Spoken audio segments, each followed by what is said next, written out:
టిక్కెట్లు వచ్చిన వాళ్ళు పండగ చేసుకుంటారు, టిక్కెట్లు రాని వాళ్ళు ఆగ్రహంతో ఉంటారు, సీట్లు మారినటువంటి వాళ్ళు అయోమయంలో ఉన్నారు. ఇప్పుడిప్పుడే సరి చేసుకునే ప్రక్రియ చేస్తున్నారు. ఓ పక్కన తిరువూరుకి వచ్చేటప్పటికి నల్లగట్ల స్వామిదాస్ ఆయన భార్య సుధారాణిని చేర్చుకున్నటువంటి సందర్భంలో అక్కడ రక్షణ నిధి ఆగ్రహంతో ఉన్నారు. తనకి అక్కడ పక్కన పెడుతున్నారు అన్నట్టుది. ఆయన ఓ పక్కన తెలుగుదేశంకి వెళ్తారని ఆయనకి పామర్ సీట్ ఇస్తారన్నట్టు ప్రచారం జరుగుతుంది. బట్ వైఎస్ఆర్ కాంగ్రెస్ పార్టీ మీద ఆగ్రహం వ్యక్తం చేశారు. మరొక వైపున ఎలీజా చింతలపూడి ఎమ్మెల్యే తీవ్ర ఆగ్రహం వ్యక్తం చేశారు. వైఎస్ఆర్ కాంగ్రెస్ పార్టీ వ్యవహార శైలి గ్రౌండ్ లెవెల్ తెలిసే చేస్తున్నారా వీళ్ళు అని ప్రశ్నించారు. వైసీపీలో కష్టపడి పనిచేసే వాళ్ళకి సీట్ అనేది అబద్ధం, లాబింగ్ చేసే వాళ్ళకి ప్రస్తుత పరిస్థితుల్లో ఇన్ఛార్జి ఎమ్మెల్యే సీటు, అందరికీ ఆమోదయోగ్యమైన వాళ్ళకి సీట్ ఇవ్వాలని సూచనను కూడా పరిగణలోకి తీసుకోవట్లేదు. గతంలో నా కోసం సీటు త్యాగం చేసిన వ్యక్తికి ఇస్తే అందరం కలిసి గెలుపు కోసం కృషి చేసేవాళ్ళం, కానీ అధిష్టాన నిర్ణయం అట్లా లేదు అంటూ చెప్పుకొచ్చారు.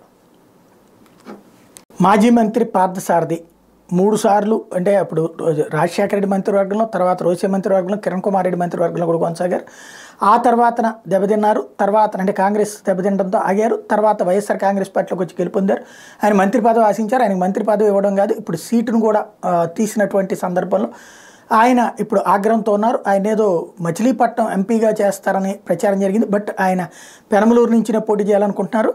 అయితే ఆయనకి టికెట్ ఇవ్వకుండా అక్కడికి జోగి రమేష్ని ఇచ్చినటువంటి నేపథ్యంలో తీవ్ర ఆగ్రహం వ్యక్తం చేస్తున్నా, నాకు ఏ అర్హత లేదని మంత్రి పదవి ఇవ్వలేదో తెలియదు, ప్రతిపక్షాలపై దౌర్జన్యాలు చేయకపోవడమే నా అసమర్థత, అసభ్య పదజాలం వాడకపోవడమే నా అసమర్థత, వైసీపీలో బీసీలకు అగ్రతాంబూలం నేతి బీరకాయలు నెయ్యి చందమే, బలహీన వర్గాలకు వైకాపాలో గుర్తింపు ఉంటుందని గతంలో చెప్పా, అది తప్పని తెలుసుకోవడానికి ఎంతో సమయం పట్టలేదు. బీసీలు ఎస్సీలు ఎవరి కాళ్ళపై వాళ్ళు నిలబడాలనుకుంటారు, మరొకరి పెత్తనంపై ఆధారపడాల్సి వస్తే నాలా ఆత్మాభిమానం చంపుకోరు అంటూ పార్థసారథి సంచలనాత్మకమైనటువంటి స్టేట్మెంట్ ఇచ్చారు. ఆయనకి నూజి విడిస్తారన్న ప్రచారం జరిగింది. తెలుగుదేశం పార్టీలో ఏం జరుగుతుందో చూడాలి.